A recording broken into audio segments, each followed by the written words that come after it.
Hello, good morning students. कक्षा 12 account chapter 4 साझेदारी का पुनर्गठन। तो आज हम साझेदारी के पुनर्गठन समझेंगे। तो सबसे पहले साझेदारी क्या वो आपने देख चुका है कि दो या दो से अधिक व्यक्ति मिलकर कोई भी बिजनेस करते हैं तो हम उसको क्या बोलते हैं, साझेदार कहते हैं। और जो बिजनेस करते हैं वो बिजनेस को हम बोलते हैं साझेदारी की पहली। तो ये हमने चैप्टर 1, 2 और 3 में थोड़ा समझ लिया है। अब हम चैप्टर 4 में साझेदारी का पुनर्गठन। तो साझेदारी का पुनर्गठन करने की क्यों आवश्यकता होती है, क्या कारण है, तो उसको हम समझेंगे।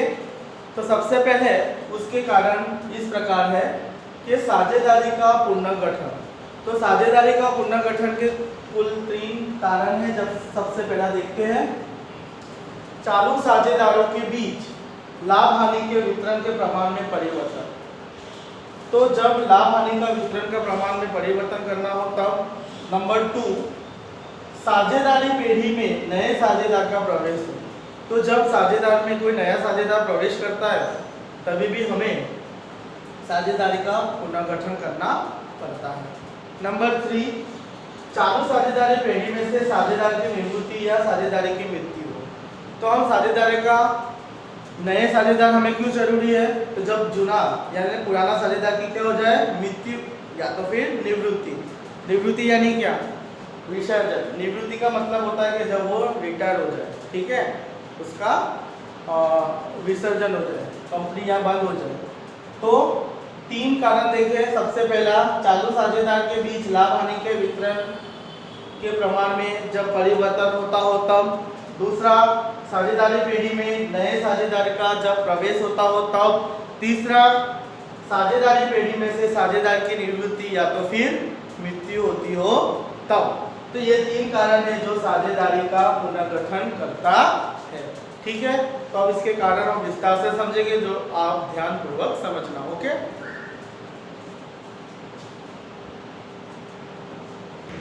इस पाठ में आप चालू साझेदार के बीच लाभ हानि का वितरण या बंटवारा के प्रमाण में होने वाले परिवर्तनों को गहराई से अभ्यास करेंगे। नए साझेदार के प्रवेश तथा साझेदारी की निवृत्ति या मृत्यु के विस्तृत चर्चा करेंगे और बाद में हम यह पाठ समझेंगे। तो सबसे पहले चालू साझेदार के बीच लाभ हानि वितरण या बंटवारे के प्रमाण में परिवर्तन कैसे होता है वो उसको हम समझेंगे। सामान्य रूप से साझेदारी पेढ़ी में एक बार पेढ़ी के साझेदारों के बीच का लाभ हानि वितरण का प्रमाण निश्चित हो जाने के बाद उसके परिवर्तन नहीं किया जाता। जैसे कि अ और ब 3:2 के प्रमाण में लाभ हानि वितरण करना निश्चित किया। इस प्रमाण में सामान्य रूप से कोई परिवर्तन नहीं किया जाता, परंतु यदि ज़रूरत पड़े तो चालू साझेदार उसमें परस्पर सहमति से परिवर्तन कर सकते हैं। और वो कैसे परिवर्तन है हम आपको बताते हैं। लाभ हानि के वितरण के प्रमाण में निम्न कारणों से परिवर्तन हो सकता है। नंबर 1, जब कोई साझेदार पेढ़ी का संचालन प्रबंध करता हो परंतु उसकी नादुरुस्ती के कारण या तो फिर निजी कारण भविष्य में धंधा का संचालन कर सके ऐसा ना हो। तो आपको पता चल गया कि उसकी तबीयत खराब हो या तो वो स्वस्थ ना हो या तो फिर कोई किसी कारण से वो धंधे में अपना समय दे सकता न हो। तो हमें ऐसे साझेदार जो है उसको क्या करना पड़ता है, जो हमने यहाँ पे देखा, निवृत्ति। समझ में आया। नंबर 2, धंधे के लिए पर्याप्त समय न दे सकता हो तब उसके बदले अन्य साझेदारों को कार्यभार उठाना पड़ता हो। तो जब कोई साझेदार धंधे में अपना समय न देता हो तो उसका कार्य करने के लिए हमें एक नया साझेदार को सुविधा करनी पड़ती है। तीसरा, पुराने साझेदार की निवृत्ति या मृत्यु हो जाए उसके कारण। तो जब कोई साझेदार निवृत्ति हो जाता है या तो उसकी क्या हो जाती है, मृत्यु हो जाती है, तब हमें साझेदारी के परिवर्तन करना पड़ता है। और चौथा, नए साझेदार के प्रवेश के कारण। जब हमें पूंजी की आवश्यकता होती है अधिक तो हम क्या करते हैं, नए साझेदार को उसमें एंट्री देते हैं। तो जब नए साझेदार आता है तभी भी हमें साझेदार का परिवर्तन करना पड़ता है। तो इस तरह से यह 4 कारण हैं। अब हम आगे नेक्स्ट देखते हैं। तो हम उसे कुछ उदाहरण के द्वारा स्पष्टीकरण करेंगे। तो विराट और वामन 1/1 के प्रमाण में लाभ हानि बांटने वाले एक पेढ़ी के साझेदार हैं। तो यहाँ पे वामन जो है उसका स्वास्थ्य अच्छा न रहने के कारण वह धंधा को पर्याप्त समय नहीं दे पाता है, इसलिए उन्होंने अपने बीच लाभ हानि का नया प्रमाण निश्चित किया। इस प्रकार लाभ हानि वितरण के प्रमाण में परिवर्तन करने से विराट को धंधा का 2/3 भाग मिलेगा और वामन को धंधे का 1/3 भाग मिलेगा। ठीक है, तो उपयुक्त लाभ के वितरण के प्रमाण के परिवर्तन के कारण पहले दोनों के साझेदार के धंधे का लाभ हानि मिलता था। अब उसमें से ऐसा कहा जा सकता है कि विराट को अब लाभ के पहले से ज़्यादा लाभ मिलेगा और वामन को लाभ में कम लाभ मिलेगा। तो भाग का परिवर्तन का फॉर्मूला जो यहाँ पे है, भाग में परिवर्तन बराबर पुराना भाग माइनस नया भाग। ठीक है, तो ये फॉर्मूला आपको याद रखना है। अब उपयुक्त सूत्र में से प्लस में आए तो लाभ का प्रमाण में कमी हुई तो क्या हो गया, त्याग। और यदि उत्तर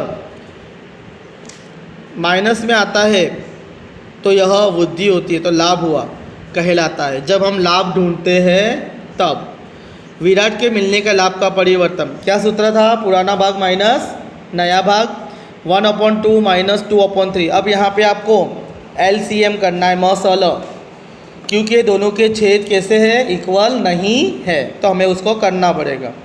तो 2 को 3 से गुणना पड़ेगा और 3 को 2 से, तो नीचे दोनों के छेद में 6 आ गए। अब एक दूसरा नियम, जब हम छेद में जो संख्या रखते हैं वही संख्या हमें अंश में भी रखना होता है, जो हम कक्षा 8, 9 या 10 में पढ़ चुके हैं। तो नीचे जिससे गुना करते हैं उस ऊपर भी उससे गुना करना पड़ता है। तो हम 2 को किससे गुना करेंगे, 3 से, तो 1 को भी किससे गुना पड़ेगा, 3 से, तो 1 तिया 3, तो ऊपर 3, अंडरस्टैंड। माइनस नीचे 3 दूनी 6, तो ऊपर भी 2 से गुना करने का 2 दिया 4, तो इस तरह से 3 और 4 आते हैं। ओके, तो 3 में से -4 करोगे तो /6, तो जवाब आएगा -1/6। क्यों -1/6? क्योंकि बड़ी संख्या के आगे माइनस की साइन है, तो जब भी हम प्लस या माइनस करते हैं तो बड़ी संख्या के आगे के साइन को ध्यान में रख के ही हम आंसर लिखते हैं। यह सब हम कक्षा 6, 7, 8, 9 में पढ़ चुके हैं और एक दफ़े आपको हमने रिवाइज भी कर दिया। अब यहाँ पे विराट को मिलता हुआ लाभ का प्रमाण की वृद्धि हुई है -1/6, तो लाभ माइनस ऊपर की स्पष्टीकरण, तो वामन को मिलता हुआ लाभ का परिवर्तन, पुराना भाग माइनस नया भाग 1/2 माइनस 1/3, 3 माइनस 2/6 और 1/6। तो यहाँ पे लाभ के प्रमाण में कमी होगा। ओके, तो इस तरह से हमने ये उदाहरण समझा। अब हम नेक्स्ट त्याग का प्रमाण और लाभ का प्रमाण और उसके फॉर्मूला, तो सबसे पहले त्याग का प्रमाण क्या है वह समझेंगे। तो आपको यहाँ तक लिखना है और समझना है। Thank you.